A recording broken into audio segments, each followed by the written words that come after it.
کہ کسی کی حسد جلن کسی کو اتنا برباد کر دیتی ہے کہ اسے اس کا سب کچھ چھین لے. اللہ پاک کہتے ہیں کہ ان کی اجازت کے بنا ایک پتھر نہیں ہلتا، تو کیسے ان کی اجازت کے بنا نقصان ہو جاتا ہے. دیکھو بھائی، آپ نے بند کیا ہوا ہے دروازہ، آپ کھولیں گے نہیں تو کوئی آ نہیں سکتا. لیکن ایک شخص آپ کا جاننے والا جس کو آپ جانتے تھے، جب وہ آیا، اس نے دروازہ بجایا، آپ نے دروازہ کھول لیا تو وہ آ گیا. آپ کا دھیان ہٹا تو اس کے پیچھے ایک ایسا شخص بھی اندر گھس گیا کہ جو اگر دروازہ بجاتا تو آپ کبھی بھی نہ کھولتے. اب وہ گھس گیا، اب آپ جو ہے پنچایت لگا کے بیٹھے ہیں کہ بھائی اس کی مرضی کے بغیر تو کوئی آ نہیں سکتا، یہ کیسے آ گیا. آپ پورے واقعے سے واقف ہے نہیں کہ جب یہ آیا تو اس کے پیچھے سے وہ آ گیا، اس نے کھولا نہیں اس کے لیے دروازہ. یہ ایک مثال میں نے سمجھانے کے لیے دی. اب اللہ تعالیٰ نے ہر طرح کی اجازت کھولی ہوئی ہے کیونکہ تم کو یہاں امتحان کے لیے بھیجا ہے. اب وہ یہ دیکھنا چاہتا ہے کہ آپ جیسے مثال کے طور پر ایک کچن نائف ہے، آپ اس کچن نائف سے ایپل کاٹتے ہیں یا کسی کی گردن، یہ آپ پر ڈیپینڈ کرتا ہے. لیکن چاقو کو حکم دیا ہوا ہے کہ تو کاٹ. اب تو نے کیا کاٹنا ہے یہ دیکھنا ہے نا بھائی. اسی لیے اسی طرح جو ہے اللہ تعالیٰ نے تم کو امتحان کے لیے یہاں بھیجا ہے.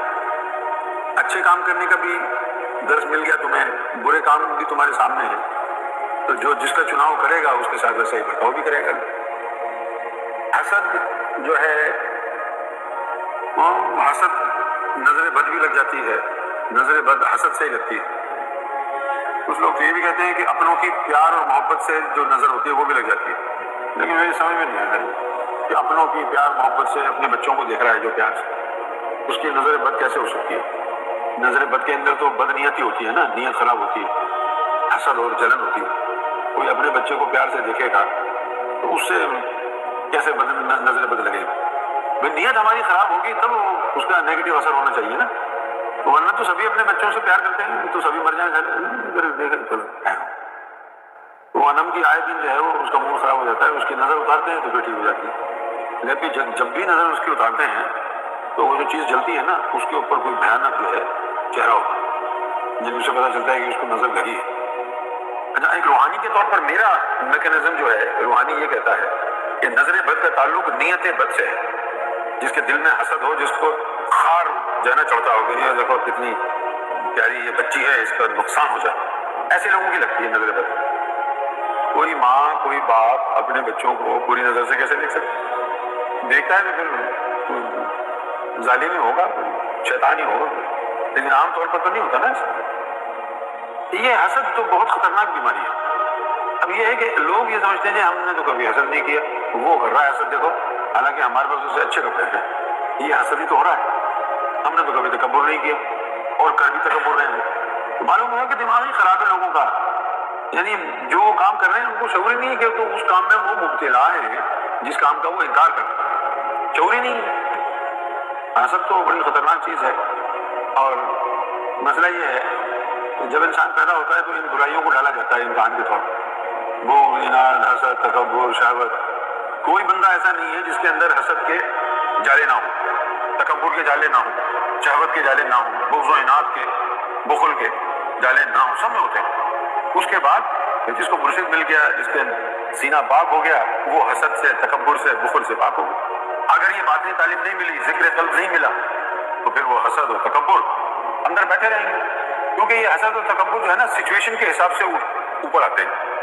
There are certain situations in which your abilities and your character is tested. جب کوئی ایسی سچویشن ہی نہیں آئے گی تمہاری زندگی میں جہاں حسد وغیرہ ہو، تو آپ یہ سمجھتے رہیں گے میرے اندر تو حسد ہی نہیں، کبھی کوئی ایسا مسئلہ. لیکن ہو سکتا ہے کہ کوئی سچویشن ایسی تمہاری زندگی میں آئے تب پتہ چلے کہ تکبر بھی ہے تمہارے اندر، حسد بھی ہے. کیوں نہیں ہے؟ کیوں ہے تکبر حسد؟ کیونکہ ہر انسان کے اندر ہوتا ہے. امتحان اس کا یہ ہے کہ وہ اس کو پاک کرے. تو جس نے پاک کر لیا وہ تو ان برائیوں سے بری ہو گیا. لیکن جس نے اپنا سینہ صاف نہیں کیا، ذکر قلب نہیں ملا، تصوف کی راہ پہ نہیں چلا، تو اس کے اندر بخل بھی رہے گا، تکبر بھی رہے گا، حسد بھی رہے گا.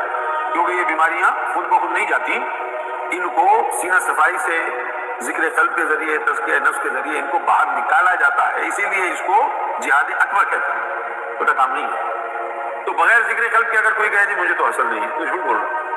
اللہ نے سب کے دلوں پر حسد کے جالے لگائے ہیں. کوئی ایسا نفس ہے ہی نہیں کہ جس کے اوپر اللہ تعالیٰ نے یہ چیزیں نہ لگائی ہوں. ہاں اس کے بعد مرشد کامل ڈھونڈا، راہ حق پہ چلے، راہ تصوف پہ چلے اور اپنے سینے کو پاک کرنے میں کامیاب ہو گئے، تو پھر وہ سینہ حسد سے، بخل سے، تکبر سے، شہوت سے وہ سینہ پاک ہوگا۔ ایک حدیث میں حسد کے بارے میں یہ لکھا ہوا ہے، حضور صلی اللہ علیہ وسلم کا فرمان ہے کہ دیکھو، ایک تو ہوتی ہے گیلی لکڑی، اس کو آگ جلدی سے پکڑتی نہیں، اور ایک ہوتی ہے بالکل خشک لکڑی، اور اس کو اگر آگ لگائے تو فوراً آگ پکڑ لیتی ہے۔ تو حضور صلی اللہ علیہ وسلم نے بھی یہی کہا کہ یہ جو حسد ہے یہ نیکیوں کو اس طرح جلا دیتا ہے جس طرح آگ سوکھی لکڑی کو جلا دیتی ہے۔ اب نیکی عمل نہ ہوتے کہیں اتنے زیادہ انسان ایک دو عمل نیکی کے کیے اور حسد میں مبتلا، وہ فوراً کرتے رہے اور سوچ رہے ہیں کہ میں دوبارہ نماز نہیں ہوں، گزار ہوں، پتہ نہیں چلا کہ حسد تکبر سب ٹوٹا کر گیا، کچھ بھی نہیں بچا۔ اچھا، دیکھا گیا ہے کہ گناہ گاروں میں یہ چیزیں کم ہوتی ہیں، عبادت گزاروں میں یہ چیزیں ڈبل ہو جاتی ہیں۔ اس کی کیا وجہ ہو سکتی ہے کہ گناہ گاروں میں تکبر وغیرہ نہیں ہوتا اتنا زیادہ؟ اچھا، آج کل کے گناہ گار بھی فیک نہیں سکتے۔ پہلے زمانے کے گناہ گار اچھے تھے، کیوں اچھے تھے؟ کہ ان کو قرآن پڑھ پڑھ کے گلٹ ٹرپ اللہ دیتا تھا کہ تم ایسے، تم تو اپنے آپ کو برا سمجھتے تھے بڑے تمہیں۔ آج کل کے گناہ گار ایسے ہیں جنہوں نے گناہ کرنے کو اچھا سمجھ رکھا ہے کہ یہ تو ہمارا حق ہے۔ اب جب تو گناہ حق سمجھ کے کرے گا تو تجھے احساس جرم کیسے ہوگا؟ تو آج کا گناہ گار متکبر اس لیے ہے، تو یہ گناہ گار نہیں ہے۔ اللہ کی نظر میں گناہ گار کون ہے؟ جو گناہ کر کے جو پچھتائے۔ اب یہ گناہ کر کے تکبر میں آ رہا ہے، اس کے گناہوں کا فائدہ کیا ہوگا؟ یہ گناہ کر کے متکبر ہو رہا ہے۔ وہ گناہ گار اچھے لوگ تھے کہ جو گناہ کرتے اور اپنے ان کا نفس ان کو ملامت کرتا کہ تم اچھے نہیں ہو۔ تو وہی گناہ گار تھے جن کو اپنے گناہوں کی وجہ سے شرمساری محسوس ہوتی تھی، احساس ندامت ہوتا تھا، احساس جرم ہوتا تھا۔ وہی گناہ گار جا کے کسی ولی کے قدموں میں ماتھا ٹیک دیتے تھے کہ یار ان کے ہو سکتا ہے ان کے ذریعے ہی ہماری کوئی یعنی خلاصی ہو جائے۔ تو آج کے دور میں جو گناہ گار ہے وہ اپنا حق سمجھ کے گناہ کر رہا ہے تو وہ کیوں جھکے گا کسی کے آگے؟ لہٰذا آج کا گنہ گار بھی جو ہے نا وہ فاسق ہے۔ نیک آدمی تو نیک آدمی، آج کا گنہ گار بھی سچا نہیں ہے، وہ بھی دو نمبر ہے۔ کون سا گناہ گار جو ہے قابل معافی ہے؟ نہیں، یہ بہت اہم نقطہ ہے نا کہ میں بتا رہا ہوں، کیونکہ ہمارا نعرہ یہی ہے نا کہ سرکار گناہ گاروں کے لیے آئے ہیں، تو آپ پہلے جان تو لیں کہ کون سا گناہ گار صحیح ہے، کون سا گناہ گار دو نمبر ہے۔ سرکار بہت چاہیے ان گناہ گاروں کے لیے آئے ہیں جن گناہ گاروں کو اپنے گناہوں پر ندامت اور احساس جرم محسوس ہوتا ہے، تبھی تو ان کے اندر عاجزی ہوتی ہے گناہوں کی وجہ سے۔